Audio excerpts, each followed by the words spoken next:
व्यक्तिगत पक्ष अनंत आहे ना. तुम्ही व्यक्तिगत जीवनामध्ये जेवढे उतराल तेवढं तुम्ही खोलीमध्ये जात असता. त्याचे क्षेत्र जे आहे ना, ते तेवढे विस्तारित होते, व्यापक होते. व्यक्तिगत जीवनामध्ये तुम्ही व्यक्तिगत यात्रा करायला लागले, स्वतःची इंडिव्हिज्युअल जर्नी करायला लागलेत ना, तर ती इंडिव्हिज्युअल जर्नी तुम्हाला बुद्धत्वापर्यंत घेऊन जाऊ शकते. इतकी त्याची व्याप्ती आहे, निर्वाणापर्यंत घेऊन जाऊ शकते इंडिव्हिज्युअल लेवल. ध्यान हे काय आहे? आता जसं तुम्ही आता ध्यान केलं, तर ध्यान हे काय आहे?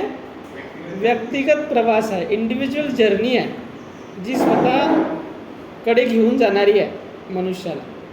गोष्ट बरोबर आहे ना? इंडिव्हिज्युअल जर्नी आहे, ज्याच्यामध्ये तुम्ही स्वतःची यात्रा करता. तिथे तुम्ही त्या इंडिव्हिज्युअल जर्नी करत असताना, वैयक्तिक यात्रा करत असताना, व्यक्तिगत यात्रा करत असताना तुम्ही कोणाला घेऊन जाऊ शकता का त्याच्यामध्ये? का बैठ मेरे पास तुझे देखता रहूं? हाँ? है की नाही? है ना. व्यक्तिगत नाही, म्हणजे व्यक्तिगत म्हणजे चला जाता हो, खुद के ही धुन में, म्हणजे किसी के धुन में तुमको जाना नहीं है की नाही? स्वतःच्याच धुनमध्ये उतरायचं आहे आणि स्वतःची यात्रा करायची असते. ही व्यक्तिगत यात्रा असेल. कुठपर्यंत घेऊन जाऊ शकते ती व्यक्तिगत यात्रा? तुम्हाला निर्वाणापर्यंत, बुद्धत्वाच्या अवस्थेपर्यंत घेऊन जाऊ शकते. एवढी त्याची व्याप्ती आहे, एवढा त्याचा विस्तार आहे. गोष्ट बरोबर आहे की नाही? परंतु तुम्हाला व्यक्तिगत व्हावं लागेल.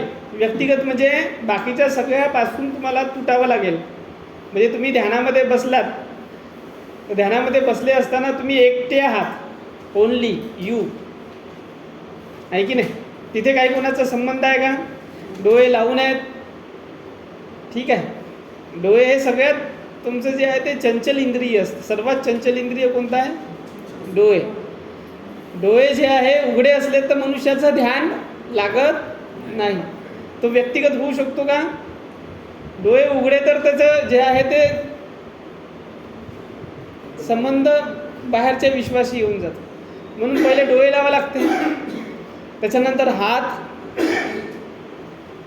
हात तुमचे जे आहे ते एका विशिष्ट मुद्रेमध्ये आहे, ध्यान मुद्रेमध्ये. म्हणजे हातही बांधून आहे, पायाची घडी, पाय बांधून आहेत.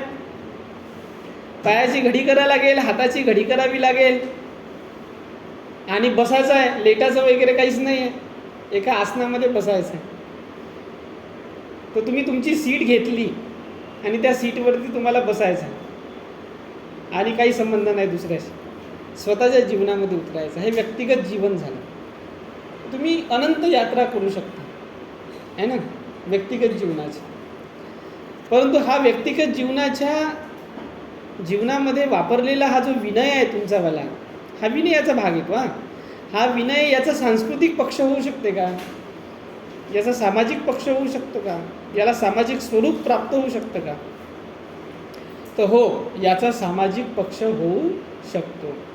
कारण तुम्ही जसे बसलेले आहात, तर समाज तुमच्याकडे पाहतो ना.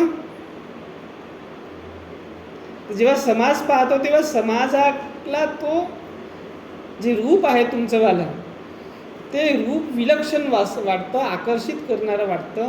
कारण तुम्ही त्या रूपामध्ये शांत स्वरूपाला पोहोचलेले आहात, किंवा त्या शांत स्वरूपाच्या याच्यामध्ये तुम्ही जात आहात.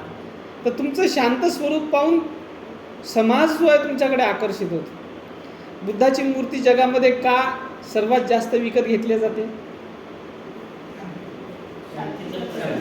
शांतीचं प्रतीक आहे ना. बुद्ध तर एकदम व्यक्तिगत आहेत आणि बसलेले आहेत. बुद्धाला काही कोणाशी, म्हणजे बसलेले असताना काही कोणाशी घेणे देणं आहे का? बुद्ध तर आपल्या ध्यान मुद्रेमध्ये शांत स्वरूपामध्ये बसून आहेत. पण ते बुद्धाचं स्वरूप, बुद्धाचं रूप, बुद्धाची प्रतिमा, बुद्धाचं रूप जगाला आकर्षित करते की नाही करत? तर त्या रूपाचं सामाजिक महत्त्व आहे की नाही? आहे ना. कारण की ते समाजाला आकर्षित करतं. आता तेच जे आहे ते एकदम आकरार विक्रार रूप पहा. एखाद्याचं खूप आकरार विक्रार रूप असते, एकदम जे आहे ते असे केस इकडे तिकडे पसरलेले आहेत. चेहऱ्यावरचे भाव बघा, एकदम असे जे आहे ते क्रोधाने भरलेले आहेत, नाही का? असे दात ओठ खाऊन राहिलेले आहेत.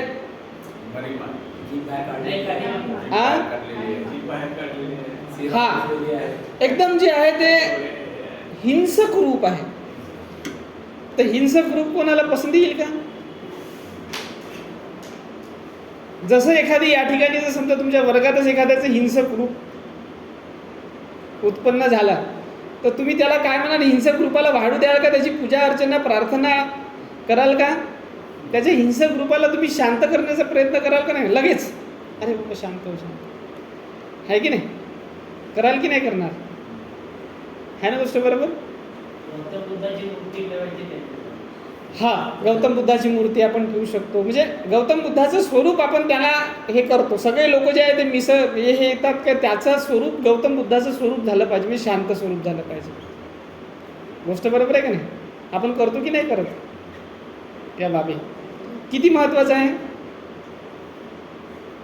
तर त्याचं सामाजिक स्वरूप तयार होतं, त्याचा इम्पॅक्ट समाजावरती होतो. जरी तुम्ही व्यक्तिगत मुद्रेमध्ये आहात आणि व्यक्तिगत जीवनाची जर्नी करतात, तरीसुद्धा तुमचा प्रभाव समाजावरती होतो. आता समजा तुम्ही 5 मिनिट घरी बसलेत, ध्यान करायला बसलेत, तर बाकीचे घरचे लोक जे आहेत ना ते कल्ला करणं कमी करून टाकतील, किंवा जे आहे ते कुठला आदर आपट करणं कमी करून टाकेल. का रे बा ध्यानाला बसलेले आहे, बसू द्या थोडंसं, आहे की नाही गोष्ट बरोबर? असं मॅक्झिमम घरामध्ये होते. ज्यांच्या घरामध्ये करू द्यायचंच नाही राहत तो भाग वेगळा आहे. पण असं होत नाही. कुणाला नाही आवडत ध्यानातलं रूप? ध्यानामध्ये बसलेलं कुणाला नाही आवडणार? शांत बसलेलं आहे तर, नाही का? तर तशासारखं जे आहे ते तुम्ही ध्यानाला 5 मिनिट बसू शकता, 10 मिनिट बसू शकता. कारण हे जे आहे हे प्रॅक्टिकल अंग आहे, बौद्ध धर्माचं व्यावहारिक स्वरूप आहे. आणि हे जर करत असाल तर दुसऱ्या समाजाला सुद्धा, पाहणाऱ्या दुसऱ्या लोकांना सुद्धा तुमच्याकडे पाहून जे आहे ते कौतुक वाटल्याशिवाय राहत नाही. तुमचं आकर्षण तयार होऊन जातं की हा बौद्ध समाज, बौद्ध धर्माला मानणारा वर्ग जो आहे तो ध्यान करणारा आहे, साधना करणारा आहे, ठीक आहे? तर तुमच्याकडे पाहण्याचा दृष्टिकोन बदलून जातो, आहे ना? आज जेव्हा गोयंका गुरुजींनी ध्यान साधना सुरू केली आणि ते स्वतः बसले ध्यानाला, बाकीचे सुद्धा हे लोक यायला लागले ध्यानाला, बसायला लागलेत, ध्यानाचा विस्तार झाला. आता जागोजागी जे आहे ते लोक त्यांच्या शिबिरामध्ये येतात आणि ध्यानाला बसतात. तर त्याचा सामाजिक काही फायदा झाला का नाही झाला? मेडिटेशन हे सोशल बेनिफिटसाठी आहे की नाही आहे? म्हणजे कित्येक लोक जे आहे ते ध्यानाला येतात, बसतात, ध्यान करतात, साधना करतात आणि जे आहे ते त्याचा फायदा घेतात. गोष्ट बरोबर आहे की नाही गोष्ट खरी? तर ही अत्यंत महत्त्वाची गोष्ट आहे की ध्यानाचा इफेक्ट होतो, स्वतःवरती सुद्धा होतो आणि सोसायटीवरती सुद्धा होतो. आज तुम्ही त्या शिबिरामध्ये जाल, नंबर लागत नाही. इतके लोक जे आहे, सुरुवातीला तर लोक मिळत नसतील, तर सुरुवातीला त्यांनी मेहनत घेतली, साधना केली, तर आता एवढे लोक यायला लागलेले आहेत की ते केवळ बौद्ध समाजापर्यंतच राहिलं का ध्यान? सर्व समाजापर्यंत त्याचा ध्यानाच्या कक्षा पोहोचल्यात, आहे की नाही? आणि लोक ध्यान करतात. तर ध्यानाचा जो इफेक्ट झाला तो झाला ना सोसायटीमध्ये. मैत्री भावना तुम्हाला शिकवली, तर मैत्री भावनेचा इफेक्ट होईल का नाही होणार? स्वतःप्रती मैत्री कराल, इतरांप्रती मैत्री कराल, तर पॉझिटिव्ह एन्व्हायरमेंट तर क्रिएट होईल ना आपल्या मनामध्ये, आहे की नाही? तर असं जर तुम्ही जे आहे ते कुठेही जात असाल, त्या ठिकाणी 5 मिनिटाचं ध्यान शिकवत असाल, 5 मिनिटाची मैत्री शिकवत असाल, तरी त्याचा इफेक्ट होतो, आहे की नाही? आणि एक बौद्ध जीवन पद्धती जे आहे ते तुम्ही जगता आणि इतरांना जगण्यासाठी प्रेरित करता. यालाच धम्मदान म्हणतात. हे काय असते? धम्मदान असते. की तुम्ही जे आहे ते घरीसुद्धा, तुमच्या घरीसुद्धा तुम्ही स्वतः बसता, इतरांना सुद्धा बसवता, तुमच्या मुलाबाळांना बसवता की बसा बा, 5-10 मिनिट बसणं काही मोठी गोष्ट नाही आहे, है की नाही. खूप चढ़ेगा रंग जब मिल बैठेंगे तीन यार, तू मैं और मेरा बच्चा, है की नाही. असते घरी असतील तर नाही का. जे बाल्या बाली, बाल्या असेल तर बाल्या, बाली असेल तर बाली, बालीची माय ना बालीचा बाप. तर ते सच महाराज म्हणतात बाल्या बाली, बालीची माय, बालीचा पप्पा. ठीक आहे. आणि 10 बाय 10ची खोली. समजलं का नाही समजलं. तर तशासारखं जे आहे काय खूप लागते का त्याला. 10 बाय 10ची खोली लागते, एक साधी रूम लागते बसासाठी, आहे की नाही. बसायचं आहे आणि छानपैकी ध्यान साधना करायची. त्याचे दुष्परिणाम काही होईल का. काय सर होईल का दुष्परिणाम. काही दुष्परिणाम होऊच शकत नाही त्याच्यावाले. No side effect. कारण की पक्की नॅचरल पद्धती आहे ना. नॅचरल चिकित्सा आहे ती, प्राकृतिक चिकित्सा आहे. मनाची प्राकृतिक चिकित्सा आहे. बरं हे लक्षात घ्या. ध्यान मेडिटेशन काय आहे. मनाची प्राकृतिक चिकित्सा आहे. त्याने मनाचं जे आहे ते हिलिंग होतं, मन दुरुस्त होतं, तंदुरुस्त होतं. हे लक्षात घ्या. शरीराला सुद्धा त्याचा फायदा होतो, कारण की त्याच्यामध्ये आसन पण आहे. आसनाचा शरीराला फायदा होतो आणि ध्यानाचा मनाला. तर शरीर मन दोघांनाही फायदा होतो. बरं लक्षात घ्या. तुम्ही आसन घालून बसता तर शरीराला फायदा होतो त्याचा. तुम्ही अर्धा तास बसत असाल तर अजून फायदा होतो त्याचा. एकाच आसनामध्ये बसून आहात तर शरीराला खूप फायदा होतो. शरीराचे बरेच रोग जे आहे ते दुरुस्त होऊन जातात त्याने. शरीराच्या व्याधी जे आहे ते दुरुस्त होऊन जातात. कारण त्याच्यामध्ये बसल्यानंतर जे मर्मस्थानं असतात शरीरातले, ते ॲटोमॅटिकली मर्मस्थानं व्हायब्रेट होतात, स्टिम्युलेट होतात. मर्माला ऊर्जा मिळते. ठीक आहे. म्हणजे पायातले मर्म, जांघेतले मर्म, तुमच्या ज्या बॅक साईडले मर्म जे असतात ना, मर्मस्थानं, ते ॲटोमॅटिकली स्टिम्युलेट होऊन जातात. त्याच्यानंतर जे ॲक्युप्रेशर पॉईंट असतात शरीरातले ते सुद्धा स्टिम्युलेट होऊन जातात. तर मर्म पॉईंट स्टिम्युलेट होतात, ॲक्युप्रेशर पॉईंट स्टिम्युलेट होऊन जातात. तर त्याच्यामुळे जे आहे ते शरीरामध्ये असणाऱ्या व्याधी रोग यालासुद्धा मुक्ती मिळते. तर शरीरासाठी सुद्धा चांगला आहे, कारण आसन आहे पहिले. तर आपण आता आसनाचा सुद्धा अभ्यास करणार आहोत आपण या ठिकाणी. ठीक आहे. बुद्ध धर्मातले जे आसन आहेत, मेडिटेशनमधले 2 आसन असतात. एक जे आहे ते अर्धपद्मासन आणि पद्मासन. ठीक आहे. आणि तिसरं एक आसन आहे जे पालथी मारून बसलेलं आसन आहे. ठीक आहे. पालखत मारून बसणे. तर हे सुखासन म्हणतात त्याला. ठीक आहे. तर हे 3 आसन.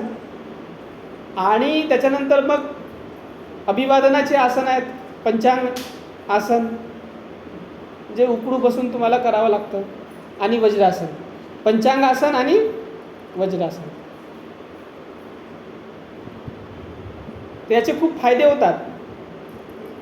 तर मी तुम्हाला ते सांगेल. वज्रासनाचे फायदे सांगेल, पंचांग आसनाचे फायदे सांगेल. खूप होतात. ठीक आहे. तर हे तुम्ही करू शकता. हे बौद्ध धर्माचं जे आहे ते कसं स्किलवालं अंग आहे. याच्यामध्ये स्किल आहे, नाही का. तर ह्या बाबी आहेत. तर हे जर कराल तर त्याचा काही दुष्परिणाम होणार आहे का. सुपरिणामच होणार आहे. तर तुम्ही जे आहे ते आता मी असं टीम तयार करणार आहे तुमची. तुमच्या एरियातले जेवढे म्हणजे तुमच्या जवळपासच्या ज्या ज्या एरियातल्या आहेत 3-3, 4-4 लोकांची तुम्हाला जायचं आहे. फील्ड व्हिजिट द्यायची आहे. तिथे जाऊन तुम्हाला जे आहे ते ह्या गोष्टीचा प्रसार करायचा आहे. तो तुमच्या करिक्युलमचा भाग आहे. हां, तुम्ही असं समजू नका की फक्त जे आहे ते क्लासरूममध्येच तुमचं करिक्युलम आहे. हां, नाही. करिक्युलम बाहेरसुद्धा आहे. तर 2 वर्ष जे तुम्ही आहे या ठिकाणी, तर इन क्लास आणि आउट क्लास. ठीक आहे. तिथेसुद्धा, कारण त्याच्यावरती सुद्धा तुमचे मार्क्स आहेत. 40 मार्क्स असेच नाही आहेत, हे लक्षात घ्या. 60 मार्क तुमच्या पेपरला आहेत. 40 मार्क आहेत ना. 40 म्हणजे कमी होतात काय. ते आमच्यावरती आहे. तुमचं वर्तन, तुमचं गुण, तुमचे जे आहे ते सगळे उद्योग पाहून आहे की नाही आहे? तर तुम्ही उद्योगच नाही कराल तर तुम्हाला 40 मार्क भेटणार आहे का?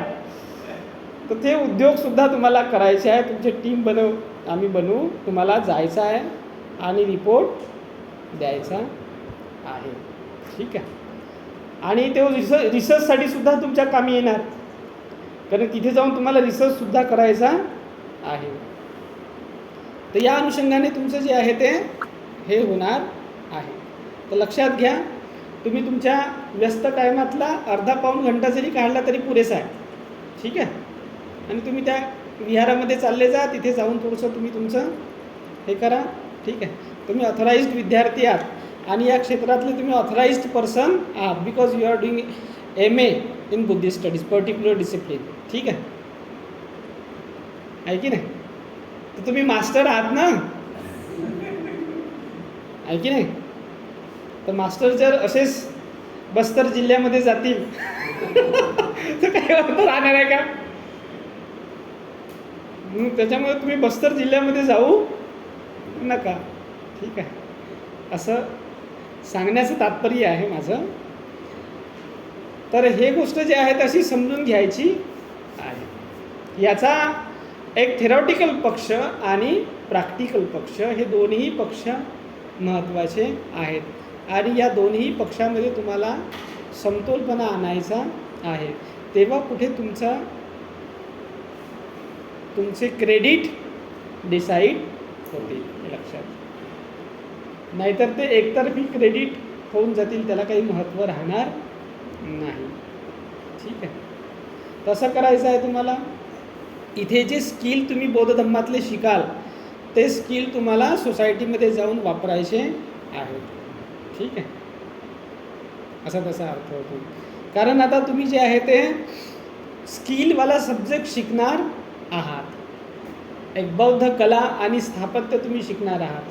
तर बौद्ध कला आणि स्थापत्यामध्ये काय आहे? हा स्किल बेस्ड सब्जेक्ट आहे. हां, स्किल बेस्ड आहे की नाही आहे? स्किल बेस्ड सब्जेक्ट आहे. तर तुम्हाला स्किल शिकायचं आहे याच्यामध्ये. हां, बौद्ध धम्मातलं स्किल.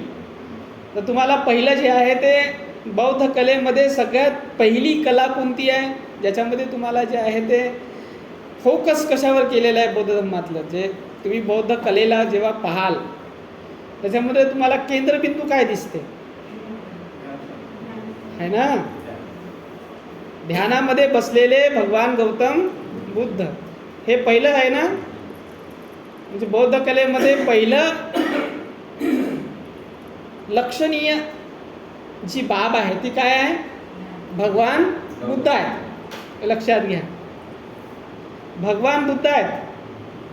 म्हणून बौद्ध कला ज्याला आपण म्हणतो, जेव्हा बौद्ध कलेचा आपण अभ्यास करतो तेव्हा पहिली बाब कोणती येते? ते येते भगवान बुद्ध. भगवान बुद्धाच्या अवतीभोवती ती कला जी आहे ना, ते तिचा साज शृंगार झालेला आहे ना. कुठे जा तुम्ही, अजंताला जा, एलोराला जा, तुम्ही सांचीला जा, हां, तुम्ही जे आहे ते साधं दीक्षाभूमीला जा.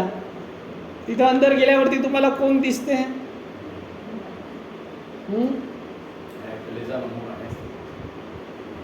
आहे की नाही? कोण दिसते तुम्हाला? भगवान बुद्धाची मूर्ती दिसते की नाही दिसत? म्हणजे केंद्रस्थानी काय आहे?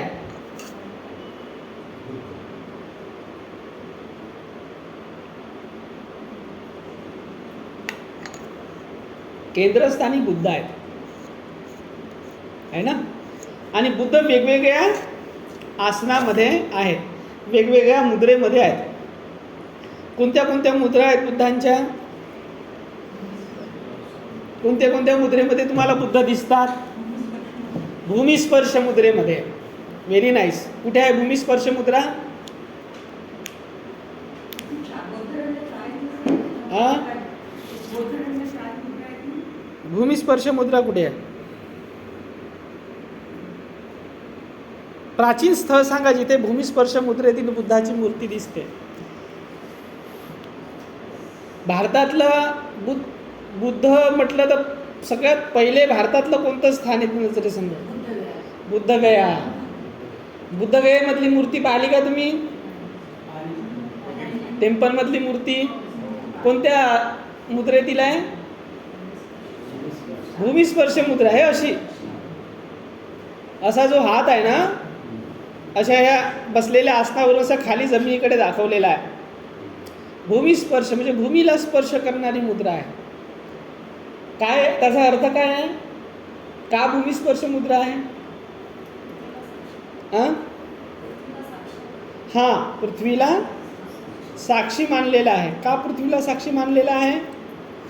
कोणाला सांगितलेलं आहे पृथ्वीला साक्षी मानण्याचं? भगवान गौतम बुद्धांनी. माहित आहे का? माराला. कोणाला? मार. कारण की मार भगवान बुद्धांकडे आला आणि म्हणाला की बाबा तू म्हणतो आहेस की बाबा तुला बुद्धत्व प्राप्त झालेलं आहे, तर साक्षीदार कोण आहे? विटनेस कोण आहे? विटनेस महत्वाचा आहे ना. तर विटनेस भगवान गौतम बुद्धांनी कोणाला विटनेस मानलं? जमिनीला. भूमी ही माझी साक्ष आहे की नाही? च्या साक्षीने. आता समजा जसे आहे ते विवाह वगैरे झालेला आहे, तसं लपून लपून होते का तुमचा विवाह? च्या साक्षीने. साक्षीदार पाहिजे की नाही पाहिजे? च्या समक्ष, च्या साक्षीने. कोणाला साक्ष ठेवलेला आहे भगवान गौतम बुद्धांनी? भूमीला. तर भूमीला स्पर्श केलं म्हटलं की ही साक्षी आहे. कोण साक्षी आहे? भूमी साक्षी आहे. तर भूमिस्पर्श मुद्रेतील मूर्ती आहे भगवान गौतम बुद्धाची, आहे ना, बुद्धगयेला. अजून कोणत्या अवस्थेतल्या आहेत? अजून कोणत्या मुद्रेतल्या मूर्त्या आहेत तुम्हाला दिसते? बौद्ध कलेमध्ये हे एक मुद्रा आहे, भूमिस्पर्श मुद्रा. अभय मुद्रा आहे. ठीक आहे, अभय देणारी मुद्रा आहे. म्हणजे भगवान गौतम बुद्धांकडे भय आहे का की अभय आहे? कोणी भगवान गौतम बुद्धांकडे जाऊन घाबरू शकते का? तिथे तर प्राणी सुद्धा अभय फील करतात, सेफ फील करतात, आहे ना. म्हणजे किती झाडातला झाल प्राणी राहो, नाग राहो, हत्ती राहो, कुठलाही प्राणी राहो, तो प्राणी भगवान गौतम बुद्धांकडे येऊन काय होतो? शीतल होतो, शांत होतो. आहे ना ते आपलं जे नालागिरीची कथा माहिती आहे ना? काय आहे नालागिरीची कथा? नालागिरी हत्तीची माहिती आहे ना कथा? काय आहे?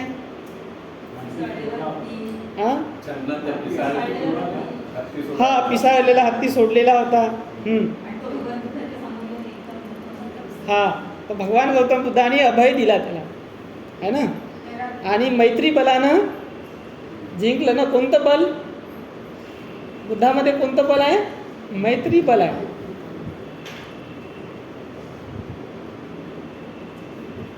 मैत्री बल आहे. नालागिरी गजवरंग अतिमत्त भूतं दावगी चक्क मसनी व सुदारुनंतं मेतम व्युसेक विधिना जितवा मुनिंद. कशानं? मेतम व्युसेक म्हणजे मैत्रीने जिंकले, है ना. मैत्रीच्या विधीनं भगवान गौतम बुद्धांनी काय केलेलं आहे? मेतम दुसेक विधीना जितवा मुनिंदो. मुनिंद्र आहेत ना भगवान गौतम बुद्ध. काय आहेत? मुनिंद्र. मुनिंद्र म्हणजे मुनी जे आहेत, मुनीचे इंद्र, मुनीचा राजा आहे. इंद्र म्हणजे राजा. तर भगवान गौतम बुद्धांनी मैत्रीच्या बलानं जिंकलं. तर बुद्ध अभय देतात. कशावर? बुद्धाचं मैत्री आहे, मैत्रीचा अभय आहे बुद्धांना. तर बुद्ध अभय देतात. अभय मुद्रा झाली. अजून तुम्हाला दिसते बौद्ध कलेमध्ये अभय मुद्रा आहे. अजून बुद्धाच्या मूर्त्या तुम्ही पाहाल तर ह्या सगळ्या दिसतात. भूमिस्पर्श मुद्रा झाली, अभय मुद्रा झाली. अजून कोणत्या दिसतात? हा, ते आली ना अभय मुद्रेमध्ये. ते वरद वगैरे देणारी मुद्रा, वरद मुद्रा झाली. ठीक आहे. वरद मुद्रा आहे, हा ध्यान मुद्रा आहे. ध्यान मुद्रेमधले बुद्ध तुम्हाला खूप जास्त प्रमाणात दिसतील. ध्यान मुद्रा कशी आहे? ध्यान मुद्रा हे तुमच्या जे आहे ते डाव्या हातावरती उजवा हात असा, ठीक आहे, असे बोटं ठेवतात. इथे जे आहे या खोलगट भागामध्ये इथे हे बोटं असे होतील जमा, ठीक आहे. आणि हे असं, आणि हे जे अंगठे जे आहेत, हे अंगठ्याची जे शिरा आहे, हे जे शिर आहे अंगठ्याचं, हे एकामेकाला असं लागते. ही आहे ध्यान मुद्रा. हे असं ध्यान मुद्रेमध्ये बसायचं असतं. आणि ही याची स्टेप जे आहे कुठे ठेवायची आहे? इथे, हे बेंबीच्या खाली. कारण तुमचं उगमस्थान काय आहे? बेंबी आहे ना. तसं बेंबीच्या खाली इथे थोडंसं 2 बोटं तिथे जे आहे ते हे पकडायचं असतं. त्याला म्हणतात तुमची जे आहे ते ध्यान मुद्रा. असं ठेवायचं नाही एकदम कोणाकडे एकदम खाली चाललं जाते, ठीक आहे. तसंही नाही हा, असं. या पद्धतीनं जे आहे ध्यान मुद्रा आहे. अजून फार महत्त्वाची मुद्रा आहे सारनाथ येथे जे उपदेश दिला ते कोणत्या मुद्रेमध्ये आहे? तुम्हाला लेण्यांमध्ये जास्तीत जास्त या मुद्रेतली मूर्ती दिसेल.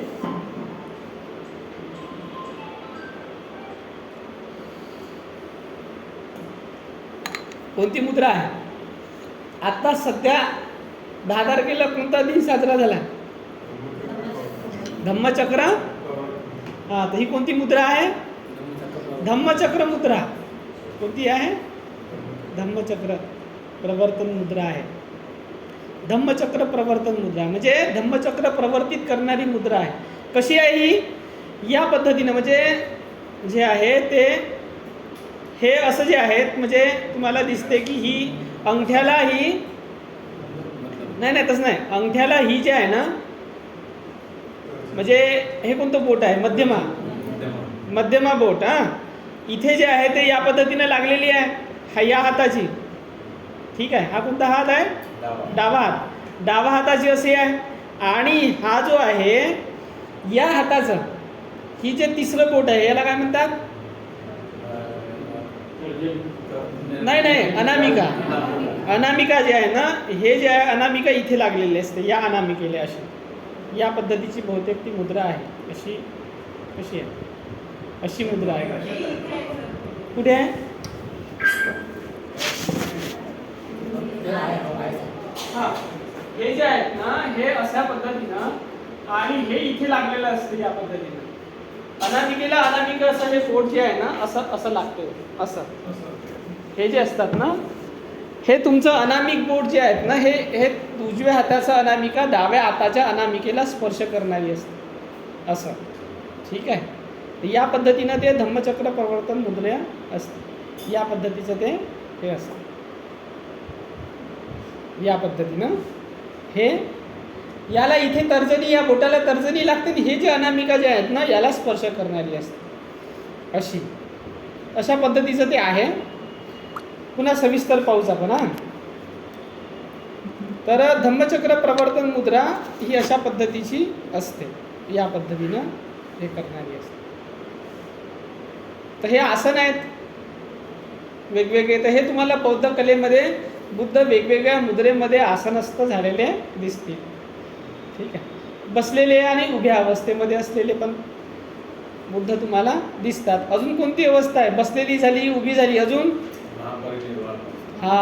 महापरिनिर्वाण मुद्रेतील बुद्ध तुम्हाला दिसतील. कोणत्या हातावरती? कोणत्या हाताची जे आहे ते त्यांनी हे केलेली आहे? उशी. डाव्या की उजव्या? उजव्या हाताची उशी. उजव्या हाताची उशी केलेली आहे, ठीक आहे. उजव्या हाताची उशी आणि सिंह शय्येमध्ये बुद्ध लेटलेले दिसतील, ठीक आहे. कडावरती कसे असे उताने पडलेले आहेत का बुद्ध? नाही. का उघडे झोपलेले आहेत? नाही. कडावरती आहे, उजव्या कडेवरती बुद्ध झोपलेले आहेत. ठीक आहे. उजव्या कडेवरती झोपलं तर पित्त जोर करत नाही, लक्षात घ्या. त्याचंही शास्त्रीय प्रमाण आहे. हा, असं नाही आहे की उजव्या कडेवरती झोपलं तर काय होतं, पित्त जोर करत नाही, पित्त उछाल मारत नाही, पित्ताचं शमन होते उजव्या कडेवरती झोपलं तर ज्याला ॲसिडिटीचा त्रास असेल त्यांनी उजव्या कडेवरती झोपा. ठीक आहे. आणि जेवण करून झोपायचं नाही, नाही तर तुम्ही जेवण करून झोपा. उजव्या कडेवरती खाली पोटाने झोपायचं असतं. ठीक आहे. तर या पद्धतीनं जे आहे ते तुम्हाला बौद्ध कलेमध्ये ह्या वेगवेगळ्या मुद्रेतील बुद्धाच्या प्रतिमा तुम्हाला कोरलेल्या दिसतील. कुठे कुठे कोरल्या आहेत? लेणीमध्ये, स्तूपांमध्ये. पण कुठे कोरलं? दगडांवर. कुठे? दगडांवर कोरलेले दिसतील. हा, दगडांवर कोरलेले दिसतील, आहे ना. दगडावर कोरलेल्या आहेत बुद्ध मूर्त्या. अजून अजून कशावर कोरतात?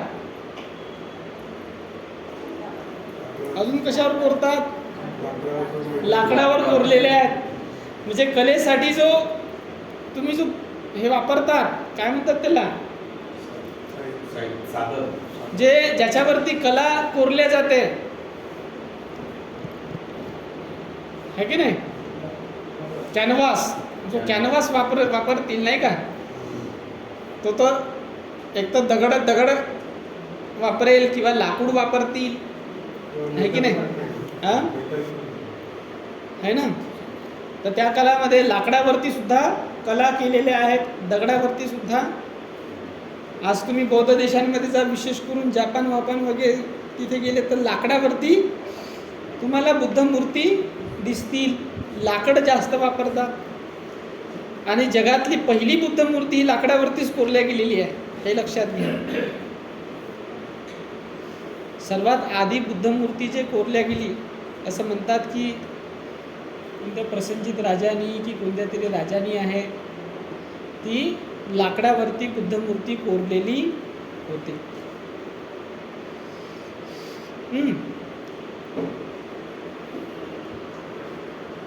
मग त्यानंतर कनिष्काच्या कालावधीमध्ये तुम्हाला दगडांवरती बुद्ध मूर्त्या कोरलेल्या दिसतात. ठीक आहे. तर बुद्ध मूर्ती जे आहे ते नंतरचं पॅटर्न आहे. बुद्ध मूर्तीला तेवढं त्या काळामध्ये स्थविरवादी परंपरेमध्ये मूर्तीला स्थान होतं की नव्हतं? नव्हतं. स्थविरवादी परंपरेमध्ये बुद्धाच्या प्रतीकांना स्थान, कोणते कोणते प्रतीक आहेत सांगा? अस्थि आहे. हां, ठीक आहे, व्हेरी नाईस. अस्थि. हां, अजून कमळ, भिक्षापात्र, अजून शिवर. हा, अजून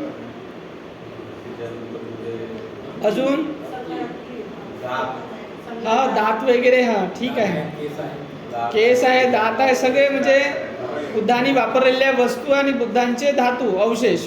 ठीक आहे, हे झालं. अजून याच्यानंतर हा, ते वापरलेल्या वस्तूमध्ये येतात. अजून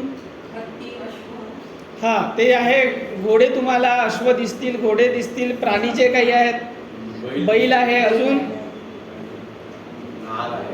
नाग आहे, अजून अश्व, घोडे आहे ना, अश्व आहे, नाग आहे, हत्ती आहे, बैल आहे, सर्प आहे, अजून हो, अश्व घोडे तेच ते. ठीक आहे. त्याच्यानंतर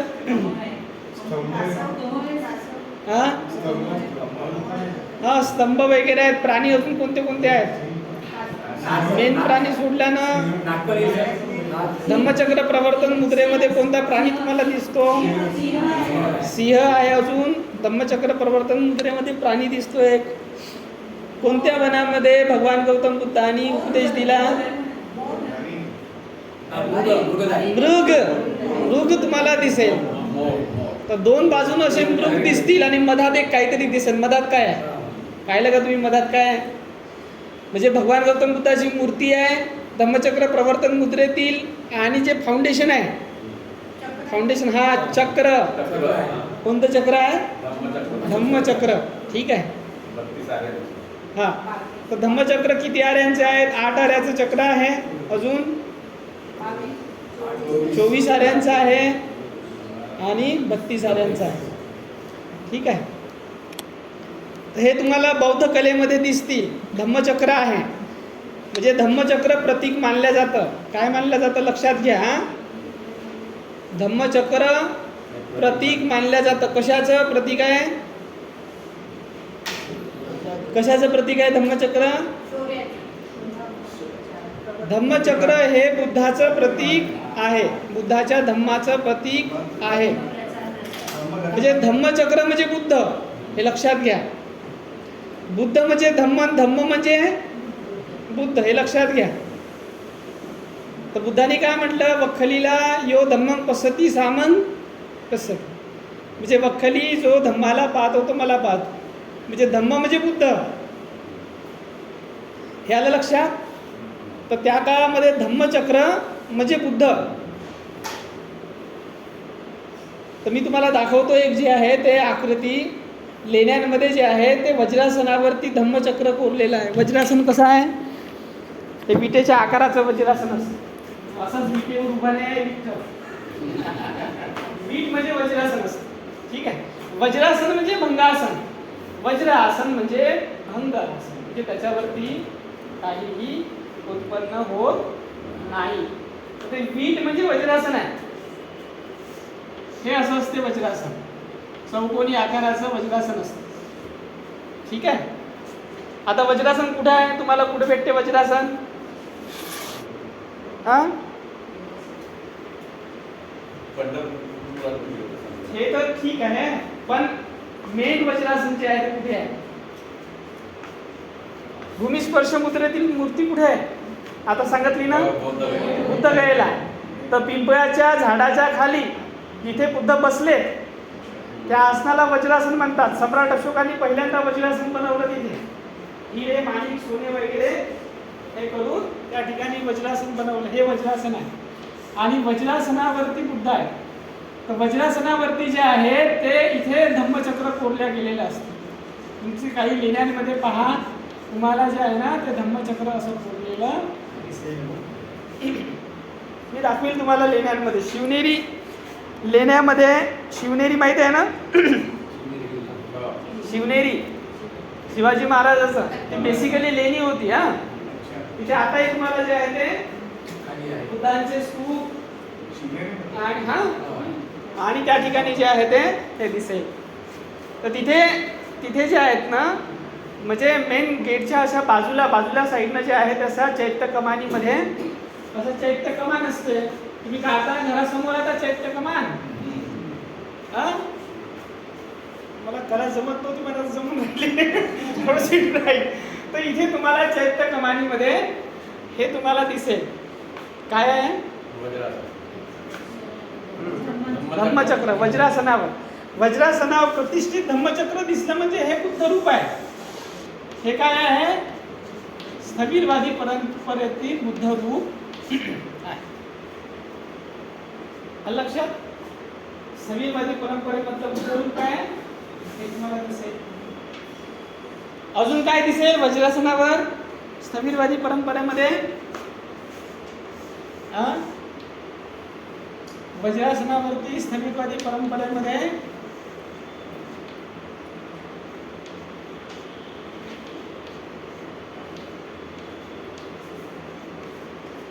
हे दिसेल.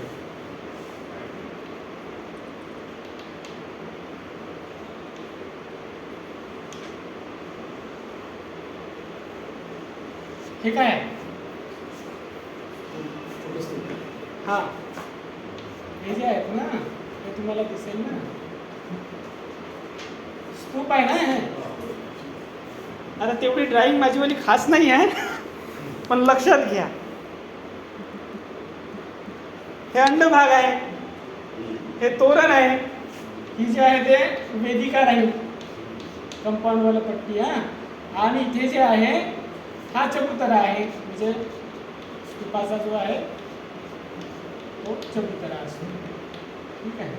आणि याच्यावरती स्तूप, हे हर्मिका, हे यष्टी आणि छत्रावली.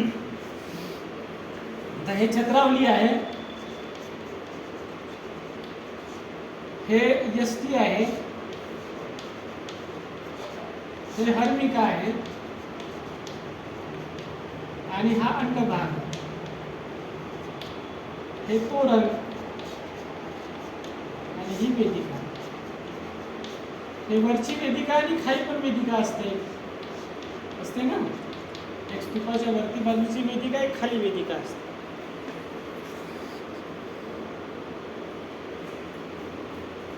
तर तुम्ही पहा, साचीला जा, तुम्हाला जे आहे ते तोरण दिसेल. तोरणाच्या बाजूने जे आहे तुम्हाला काय दिसेल, अशी दगडाची कंपाऊंड दिसेल तुम्हाला. दगडाचं कंपाऊंड म्हणजे वेदिका आहे. ठीक आहे. आणि अंदर मग गेलं तर तुम्हाला 2-3 स्टेप वगैरे. पहिले जे आहे त्या मेदीलाच चक्कर मारायचं आहे पहिले. हे कंपाऊंड म्हणजे मेदी असते, म्हणजे हे जे चबुतर ज्याच्यावरती मेन व्यास बनवलेला आहे. ठीक आहे. मेढ, ही मेढ आहे, आणि या मेढला जे आहे ते धरून असा व्यास आहे पूर्ण समजायचा. ही झाली मेदी पूर्ण. याच्यामध्ये जे आहे ते इथे चबुतरा राहील ना तो. या पहिल्या चबुतराला कंपाऊंड आहे प्रदक्षिणापथ, आणि मग जे आहे ते अंडभागाला प्रदक्षिणापथ असते. वरती गेल्यावरती 2-3 स्टेअर चढा, दीक्षाभूमीला जा, वरती सुद्धा तुम्हाला वेदिका दिसेल. ठीक आहे. वरती चढा, वेदिका दिसते, खाली सुद्धा वेदिका आहे, आणि खाली असं जे आहे ते 2 चक्कर मारण्यासाठी प्रदक्षिणापथ आहे ना. तर तसं जे आहे ते इथे सुद्धा तुम्हाला दिसेल. तर वज्रासनामध्ये तुम्हाला काय आहे, वज्रासनामध्ये तुम्हाला जे आहे ना ते बुद्ध स्तूप दिसेल काढून. तर हे सुद्धा काय आहे, बुद्ध रूप आहे. काय आहे, बुद्ध रूप आहे ना. त्यावेळेस मूर्त्या नव्हत्या, आता मूर्त्या आल्या. तर आता वज्रासनावर प्रतिष्ठित तुम्हाला बुद्ध मूर्ती दिसेल, है ना. हे बुद्ध आहे या पद्धतीने.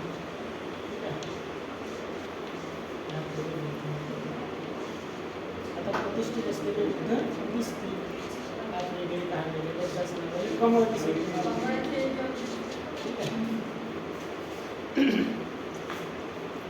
पण इथे तुम्हाला वज्रासनावर प्रतिष्ठित काय दिसणार आहे, स्तूप दिसेल. तर स्तूप काय आहे, बुद्ध रूप आहे. काय आहे, स्तूप म्हणजे बुद्ध. स्तूप म्हणजे बुद्ध, हे लक्षात घ्या. कारण स्तूप कशावर उभं केलेलं आहे, बुद्धांच्या अस्थिवरती. बुद्धांच्या अस्थी म्हणजे बुद्धाच्याच अस्थी ना. कोणत्या ऐऱ्या नथू खैऱ्याच्या थोडी अस्थी आहे. कोणाच्या अस्थी आहेत, बुद्धांच्या अस्थी आहेत. त्या बुद्धांच्या अस्थीवरती स्तूप उभं केलेला आहे ना. ठीक आहे. कारण बुद्धांचं महापरिनिर्वाण झालं, मरण पावले बुद्ध. मग आता शरीराचं काय करणार आहे, ते तर सडणार आहे ना. मग त्या शरीराला जाळल्यानंतर जे उरते, काय उरते, अस्थी. आणि त्या अस्थी हजारो वर्ष चालू शकतात. अस्थीला खूप आयुष्य आहे ना. अस्थीला आयुष्य आहे की नाही आहे. आता एक त्या प्राचीन पुरातन काळातल्या अस्थी लोकांच्या भेटतात, त्याच्यावरून कॅल्क्युलेशन काढलं जाते किती पुराणे आहेत. जीवाश्मामध्ये वगैरे भेटतात.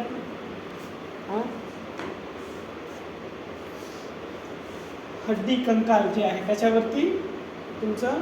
तर हे बुद्ध रूप आहे. अजून तुम्हाला तिसरं एक दिसेल, हे वज्रासन आहे, आणि वज्रासनावरती जे आहे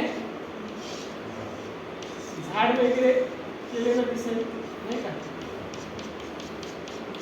हे झाड कशाचं आहे? बोधी वृक्षाचं. बोधी वृक्ष है ना, वज्रासनावर बोधी वृक्ष दिसते. हे सुद्धा काय आहे?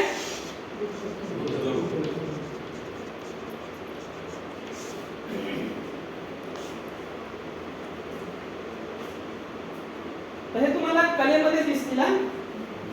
बौद्ध कलेमध्ये हे महत्वाचे तुम्हाला दिसणारच आहे. तुम्ही कुठेही जा, जे स्थविरवादी कला आहे त्याच्यामध्ये दोन तुम्हाला बौद्ध कलेमध्ये दोन जे आहेत ते हे दिसतील, काळ दिसतील बौद्ध कलेचे. पहिला स्थविरवादी काळ आहे बौद्ध कलेचा, स्थविरवादी काळ. आणि दुसरा कोणता आहे? महायानी काळ. महायान काळामध्ये बुद्ध प्रतिमा आहे आलेल्या आहे, आणि स्थविरवादी काळामध्ये प्रतीक आहे. त्यावेळेस प्रतीक पूजा होती, मग प्रतिमा पूजा आहे.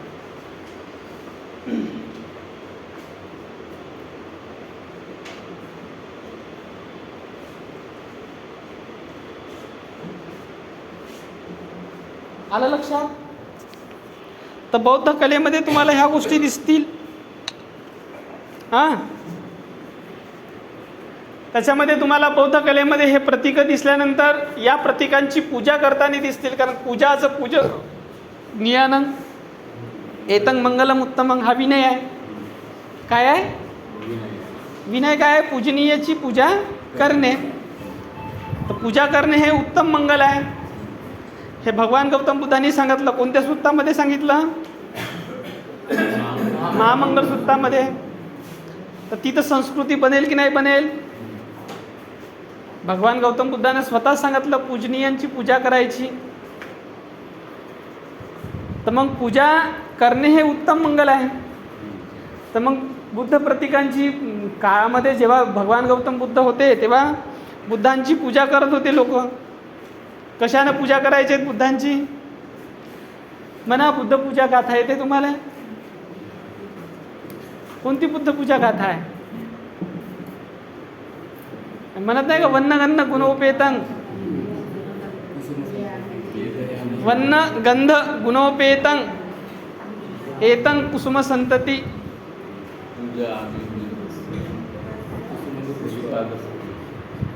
है ना? वन्न गंध गुणोपेतं एतं कुसुम संतती पूजयामि मुनिंदस्य श्रीपाद श्रीपाद सरोरुहे. म्हणजे वन्न गंध आहे. वन्न गंध, वन्न गंध गुण,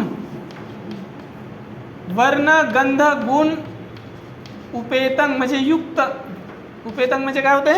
युक्त. वन्न गंध गुणोपेतं म्हणजे गुण अधिक उपेतं असा त्याचा अर्थ संधी विग्रह केला. तर वन्न गंध गुणोपेतं एतं कुसुम संतती म्हणजे कुसुमंग म्हणजे काय होते? हा, कुसुमंग म्हणजे फूल, आणि संतती म्हणजे काय?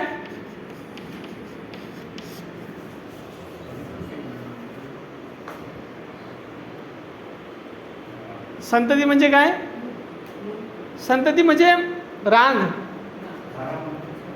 रांग ज्याला आपण म्हणतो माळा है ना, पुष्पमाळ. तर पुष्पांची माळ तुम्हाला दिसेल. कुसुम संतती म्हणजे पुष्पमाळ. पुष्पमाळ. तर तुम्ही पहा बौद्ध कलेमध्ये पुष्पमाळ दिसतील. म्हणजे हे आता जे नेते आले तर काही तेवढे मोठे मोठे जे आहेत ना, तुम्ही माळा नाही चढवत तेवढे तुम्हाला बौद्ध कलेमध्ये मोठे मोठे फुलांच्या माळा तुम्हाला असे घेऊन जाताना दिसतील. पुष्पमाळ. ठीक आहे. अशा मोठ्या मोठ्या पुष्पमाळा बौद्ध कलेमध्ये मी तुम्हाला दाखवणार. त्याची चित्र आहेत आपल्याकडे. ठीक आहे. कुसुम संतती असंच थोडी आहे. ते बुद्ध पूजेमध्ये बरोबर आलेलं आहे. वन्न गंध गुणोपेतं एतं कुसुम संतती पूजयामि मुनिंदस्य. मुनिंदस्य म्हणजे मुनिंद्राच्या. श्रीपाद म्हणजे श्रीपादांना. श्रीपाद म्हणजे पाद, जे चरण आहे, पाऊल आहे. तर भगवंताच्या चरणाची सुद्धा पूजा केली जात होती. तर ते सुद्धा तुम्हाला आहे. म्हणजे बौद्ध कलेमध्ये चरण तुम्हाला काढलेले दिसतील. श्रीपाद, तो समोर जाऊन त्याचं मराठीकरण झालं श्रीपाद, संस्कृतीकरण झालं श्रीपाद. हे श्रीपाद कोणाचे आहेत? बुद्धांचे आहेत. तर सर्वप्रथम बुद्धांच्या पावलांची पूजा सुरू झाली बौद्ध संस्कृतीमध्ये, इथल्या भारतीय संस्कृतीमध्ये. मग त्याचं नंतर अनुकरण केलं बाकीच्यांनी. समजलं? बोले तैसा चाले त्याची, कोणाची वंदावी पावले असते? जो बोलते तसा चालते. आणि भगवान गौतम बुद्धांचं नाव काय आहे? तथागत. तथागतचा अर्थ काय होतो? यथावादी तथाकारी. जसा बोलतो तसा, जसे बोलतात तसे करतात. ज्यांच्या वाणीमध्ये आणि कर्मामध्ये तसूभरही अंतर दिसत नाही. तसूभरही अंतर दिसणार नाही, कणभरही नाही, इतकंही नाही, सुईच्या टोका एवढं सुद्धा अंतर दिसत नाही. दॅट इज पूजनीय व्यक्ती. त्याला पूजनीय, ते तथागत आहे. तर ज्यांच्या उक्तीमध्ये आणि कृतीमध्ये तसूभरही अंतर नाही, त्याची पावले वंदनीय असतात. तुम्ही भलत्याच लोकांची पावले पकडता, कोणाकोणाचे पकडता पाया, नाही का? कुणाकुणाचे पाय पकडतात. भारतामध्ये सारं जे आहे ते आता अजबच तयार झालेलं आहे वातावरण. तर पुष्पमाळांनी त्याची पूजा केली जाते. तर पुष्पमाळांनी बुद्धपाद म्हणजे बुद्धांच्या पायांची, पावलांची, ठीक आहे, पावलांची म्हणजे पाऊल खुणांची. पावलांची म्हणजे काय? पाऊल खुणा. तर पाऊल खुणेवरती सुद्धा तुम्हाला तिथे खाली असं चक्र दिसेल. चक्र दिसेल सुंदर, त्याच्यावरती असं त्रिरत्नांची अशी आकृती दिसेल. मी तुम्हाला दाखवणार, ठीक आहे. हे बौद्ध कलेमध्ये हे सगळं आहे. बुद्धपादाचं जे वर्णन करा म्हटलं तुम्हाला त्याचं वर्णन करता आलं पाहिजे, ठीक आहे. पाहून घ्या. आता मी तुम्हाला हे सगळं पाठवणार आहोत, तुमच्या व्हॉट्सअपवरती पाठवेल. सगळे पाहून घ्या, त्याचं वर्णन करा, लिहून आणा काय काय तुम्हाला दिसते. चक्र दिसेल त्या ठिकाणी, कारण बुद्धाच्या पायाला चाकं लागलेले आहेत, आहे की नाही? चक्कवरंग कितरत्त सुपादो.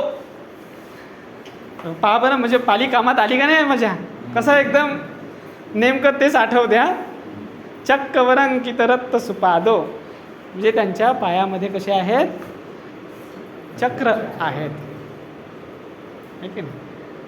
आणि ज्यांच्या कीर्ती पसरलेली आहे की वरचक्र, सर्वश्रेष्ठ असे चक्र लागलेले आहेत. असं नाही पायामध्ये चक्र आहे, तसं नाही, असं काढलेले नाही आहे. तशा पायाच्या अशा रेषा दिसत नाही, चक्राच्या रेषा नाही आहे, लक्षात घ्या. परंतु पायापासून तर डोक्यापर्यंत ते धम्मचक्रच आहेत. त्यांच्या याच्यामध्ये चक्रच घुमते. आता सगळ्या खुणा कुठे उमटणार आहे? पाऊल खुणा जमिनीवरती ना. तर म्हणून ते दाखवलेलं आहे, त्याच्यामध्ये चक्र दाखवलेलं आहे आणि त्रिरत्न दाखवलेलं आहे. काय आहेत? 3 रत्नांनी युक्त आहेत. बुद्ध धम्म संघ आहे त्याच्यामध्ये. तर ते बुद्धपाद आहेत, ठीक आहे. असं जे आहे ते चक्र दिसेल या पद्धतीचं, आणि या पद्धतीचं जे आहे ते असं दिसेल तुम्हाला, आहे ना? इथं चक्र आहे अशा पद्धतीचं.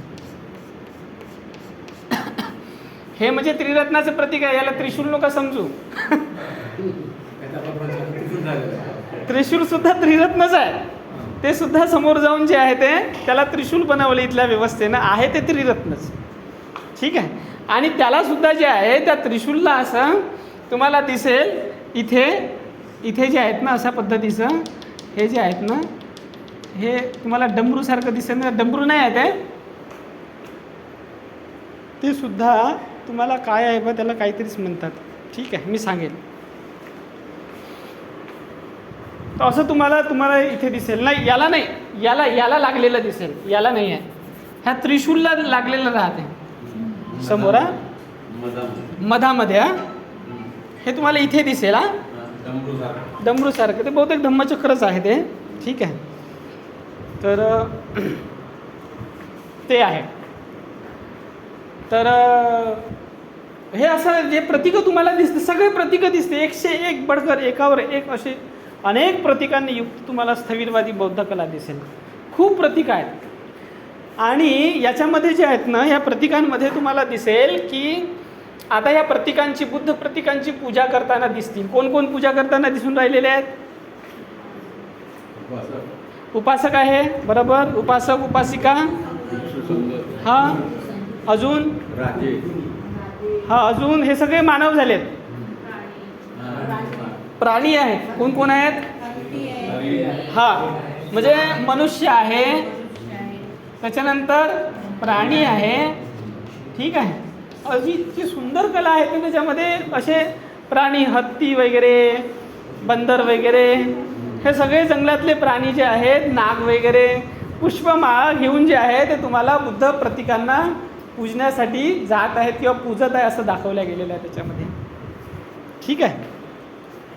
तर हे तुम्हाला त्या ठिकाणी दिसतील. मनुष्य, प्राणी, अजून कोण आहेत? बुद्ध कोणाचे कोणाचे शास्त्र आहेत? बुद्ध कोणाचे शास्त्र आहेत? सत्ता, देव, मनुष्यानं, देव आणि मनुष्यांचे शास्त्र. तर देव सुद्धा तुम्हाला त्या ठिकाणी दिसतील पूजा करताना. हे देव म्हणजे वरचे, वर्त दिसतील. वरती जे आहेत ना असे लटकून आहेत, हवाई नाही का. तर असे असे ते त्या काळातली मान्यता होती. बुद्धिस्ट मायथॉलॉजीमध्ये देव मानला जातो. हां, पण बुद्धिस्ट मायथॉलॉजीमधला देव खूप चांगला आहे. देव म्हणजे धम्मश्रवण करणारा आहे, दान आदी कर्म करणारा आहे, शील आदी कर्म करणारा आहे, कुशल गुणांनी युक्त आहे. बुद्ध धम्मातला देव कसा आहे? कुशल गुणांनी युक्त आहे, भगवंताची वाणी ऐकणारा आहे. कोणी सुंदर अप्सरा दिसली तर आसक्त होणारा नाही आहे, हे लक्षात घ्या. म्हणून बुद्धिस्ट मायथॉलॉजीमधला देव खूप चांगला आहे. आणि बाकीच्या मायथॉलॉजीमधला देव तुम्ही पहा, असे प्रताप आहेत त्यांच्या देवाचे, अरे बापरे काय विचारता सोय नाही. त्यांचे जेव्हा तुम्ही पाहाल ना तर म्हणाल की हे याच्यापेक्षा तर मनुष्य चांगले आहेत. हां, तुम्ही वाचा, तुम्ही म्हणजे त्यांचे सगळे शास्त्र वाचाल ना तर तुम्हाला कळेल की याच्यापेक्षा तर माणूस चांगले आहेत. घडी थोड्या गोष्टीसाठी लढतात, झगडतात, भांडतात. ठीक आहे. एकामेकाच्या बायका पळवून देतात. हा, खूप आहेत त्यांच्यामध्ये. ठीक आहे. आणि एका देवाची दुसऱ्या देवीच्या याच्यावरती नजर, आणि लबाड हे करून, लबाडी करून, हे करून नाही का, ठगवून फसवून, म्हणजे खूप आहे त्यांच्या ह्याच्यामध्ये लिहिलेले आहेत. आपण काही असं हे सांगत नाही आहे, जे लिहिलेलं आहे त्याच आधारावरती बोलून राहिलेलो आहोत. परंतु बुद्ध धर्मातले देव तुम्हाला दिसतील ना, तर बुद्ध धर्मातले देव जे आहेत ना ते प्रश्न विचारतात भगवान गौतम बुद्धांना येऊन की माणसाच्या देवाच्या कल्याणाचा तुम्ही धम्म आम्हाला सांगा. तर बुद्ध महामंगल सूत्र सांगतात. ठीक आहे. तर चांगले आहेत. बुद्धाची पूजा करणारे आहेत, वंदना करणारे आहेत, बुद्धाचा धम्म ऐकणारे आहेत, श्रवण करणारे आहेत. ठीक आहे. आणि शांत होणारे आहेत. कसे आहेत? कुशल गुणांनी युक्त असलेले आहेत. तर जेव्हा देव यायचे तेव्हा लख प्रकाश पडायचा त्यांचा वाला, असं वर्णन आहे ना. अभिक्कंताय रत्तियो अभिक्कंत वन्ना केवल कप्पं जेतवनं ओभा सेतवा. ठीक आहे. म्हणजे कसं अभिक्कंत वर्ण आहे, म्हणजे लखलख प्रकाश ज्याचा, असं जो आहे तो पडतो. ठीक आहे. तर असे जे आहेत ते ज्यांची कांती चकायमान आहे, चकचकणारी आहे, प्रकाशमान आहेत असे, परंतु मुक्त झालेले नाही आहेत, निर्वाण पदाला पोचलेले नसतात. म्हणून ते भगवंताकडे येतात आणि श्रवण करतात. तर असं बुद्धिस्ट मायथॉलॉजीमध्ये त्या काळामध्ये असं वर्णन होतं. तसं वर्णन होतं तर त्यांनी त्या कलेमध्ये तसं त्यांनी नमूद केलेलं आहे, कोरीव केलेलं आहे, चित्रित केलेलं आहे, कोरलेलं आहे. तर तुम्हाला वरचं जे तुम्हाला मानवाकृती आकाराचे जे काही तुम्हाला हे दिसतील ना, तर ते देवी देवता आहेत बुद्धिस्ट मायथॉलॉजीमधल्या. काय आहेत? देवी देवता. ते तुम्हाला दिसेल. मग त्या धम्मचक्र प्रवर्तन मुद्रेमध्ये तुम्हाला दिसतील. इकडं माणसं बसलेले आहेत, इथं प्राणी आहेत, खाली इथं धम्मचक्र आहेत ना, वरतून जे आहेत ते काय दिसणार आहेत? देवी देवता तुम्हाला दिसतील, आहे ना. तर बुद्धाचा उपदेश केवळ मनुष्यच ऐकत नाही, देवदेवता सुद्धा ऐकतात, प्रत्येक उपदेश ऐकतात. ठीक आहे, अवतीभवती असतात, अशी मान्यता त्या काळामध्ये जनमानसाची होती आणि त्या मान्यतेला अनुसरून त्यांनी त्या कलेमध्ये त्या गोष्टी नमूद केलेल्या आहेत, चित्रित केलेल्या आहेत. तर हे बौद्ध कला तुम्हाला दिसेल. बुद्धाच्या जीवनीशी इर्दगिर्द पूर्णतः ती कला तुम्हाला दिसेल. आलं लक्षात?